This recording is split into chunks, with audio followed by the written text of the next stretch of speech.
Chapter 15. Jess stood outside the brick building trying to calm her heart. A gentle touch at her elbow caused her to turn to Emily, who flashed an encouraging smile. "Thanks for coming with me." "Of course," Emily said and gestured to the door. Jess knew she had to go in, but her feet felt encased in cement, and her arms stuck like Velcro to her side. Taking this step would change her life forever, and she wasn't sure she was ready. Emily held out her hand, and Jess managed to move her arm enough to grasp it. Emily pulled open the door with one hand, and Jess forward with the other. Though slow, Jess's feet stumbled forward, and she stepped onto the smooth floor. The foyer broke into several halls, and a large curved desk sat in the middle, manned by two women. An ocean of beige carpet separated the girls from the desk, but Emily plowed forward, dragging Jess along. "Can I help you?" the woman to the left asked at their approach. Jess cleared her throat, hoping her voice would work better than her feet had so far. "Yes, I'm pregnant, and I wanted to speak to someone about help." "Absolutely. You can have a seat over there," she pointed to the waiting area just to the side, "and we'll call you back as soon as we can. Also, I need you to fill out this paperwork." She handed over a metal clipboard with several sheets of white paper attached, which Jess grasped tightly as she returned to the chairs. The chairs, upholstered in a blue fabric, formed 2 rows of 10 chairs each. She plopped down in one of the empty ones on the first row, and Emily sat next to her. Clicking the back of the pen, Jess began to fill in the paperwork. Name, address, date of last period. It seemed to be a standard medical history form, and the monotonous scratching of the pen eased her nerves. After finishing the first side, she flipped it over. Questions of a different sort filled this side. Has anyone been adopted in your family? What kind of adoption would you like to have? Kind? There are different kinds? The questions continued, and Jess answered them the best she could. Yes, she would need help with medical care. No, she didn't have family close by. Yes, the father knew. No, he wouldn't fight the adoption. Or at least she thought he wouldn't. They hadn't really discussed it much after the kiss. "Tara, it's so good to see you," Emily said. Jess looked up from the paperwork as Emily rose to greet a blonde girl about their age. The girl wore a loose-fitting blue shirt and black pants. "I didn't realize this was where you worked." "Yep, ever since the day we spoke at the Students for Life office. I started answering phones, but I recently got a promotion, so now I get to start the process." "That's so amazing." "Are you here with Jess Peterson?" Tara asked Emily before glancing Jess's direction.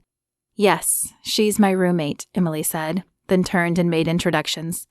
"Nice to meet you, Jess. If you'll follow me, we can talk in a more private room." Jess stood, still grasping the clipboard like a flotation device in choppy water, and followed Tara and Emily down a long gray hallway and into a tiny gray room. A small desk crowded one corner of the office. 2 blue chairs, like the ones in the waiting area, sat across from the desk.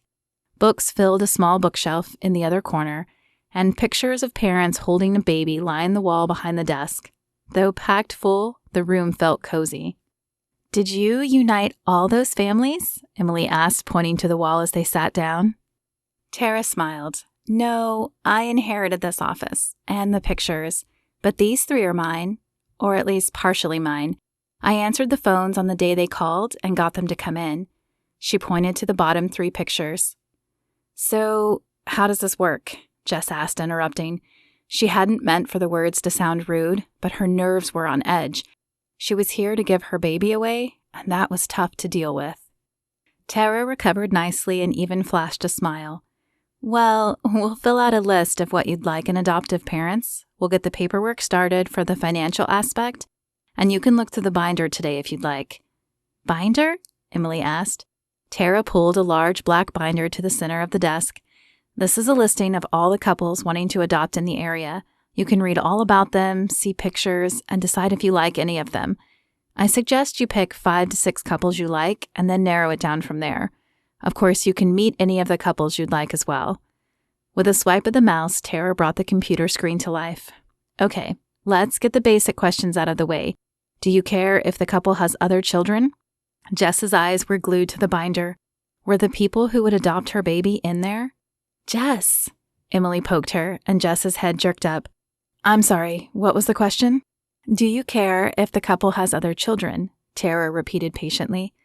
No, I don't think it would matter. Okay, religion? Do you want them to be religious, and do you have any specific religion? Just Christian is fine, but yes, that's high on my list.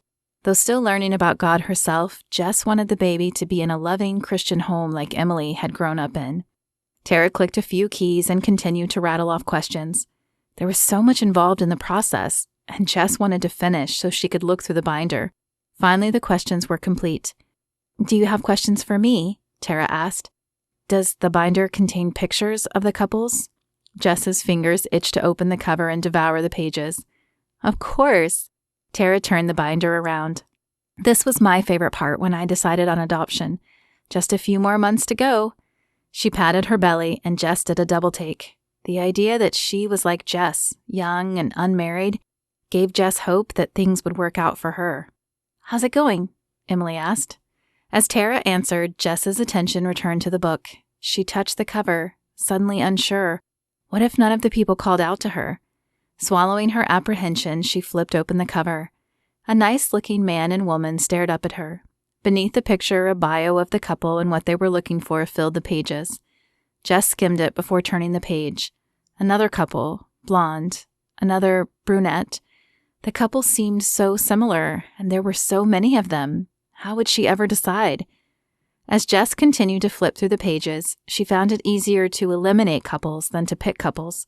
She didn't want the parents to smoke. She wanted a 2-parent household. Some education was a must. But by the time she reached the end of the binder, Jess still wasn't sure. Did you find a few you liked? Tara asked. Jess bit her lip and shook her head. I don't know. Do I have to decide right now? Of course not, Tara said with an encouraging smile. You can think about it and come back and look through the binder whenever you'd like. Or if you have a list of items you know are necessities or deal breakers, I can run it through the system and send you potential candidates. Okay, Jess said. What about the father? Does he have a say? Should I be asking him? Tara's forehead furrowed and she looked from Emily to Jess. Is he in the picture? I only ask because usually they aren't, so I just assumed. He's not, I guess. I mean, we're together, I think. But he said he wasn't ready to raise a baby. I simply wondered if he had a legal say in any of this. Only if he decides to fight the adoption, Tara said. Otherwise, it's pretty much your decision as long as he signs the papers.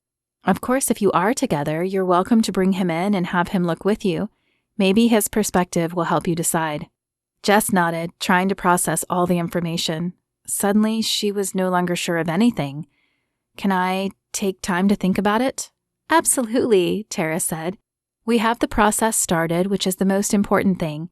You can come make changes whenever you'd like. We are here to help you. It was good to see you again, Emily said to Tara as the girls stood to leave. I'm so glad things seem to be working out for you. As the two walked out of the office, Jess couldn't help but wonder if things would work out for her. Chad stared at the bouquet of red roses in his hands and smiled. He had no idea if Jess even liked flowers, but what woman didn't like roses? And if she hated them, then perhaps she would at least appreciate the gesture. He rapped gently on her door and waited for it to swing open.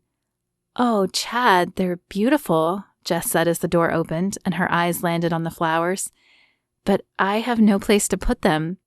Her brow furrowed as she turned to survey the room.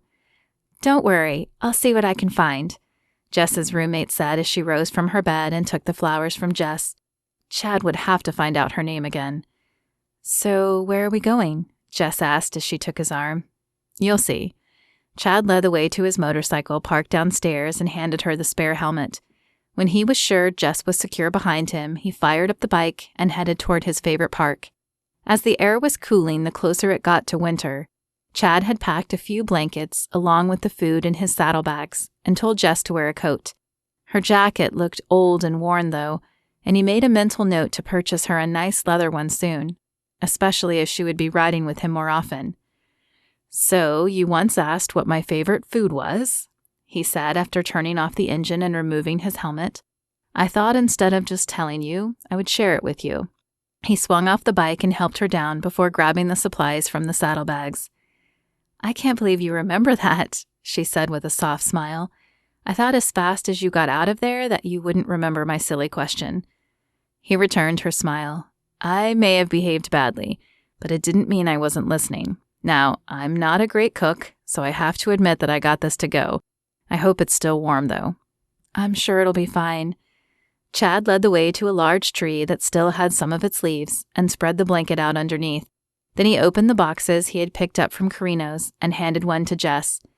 "Chicken Alfredo. That's my favorite food, along with French bread and pretty much anything Italian." "I love Italian too," Jess said with a smile. Chad liked seeing that smile on her face, and he decided he would do his best to keep it there.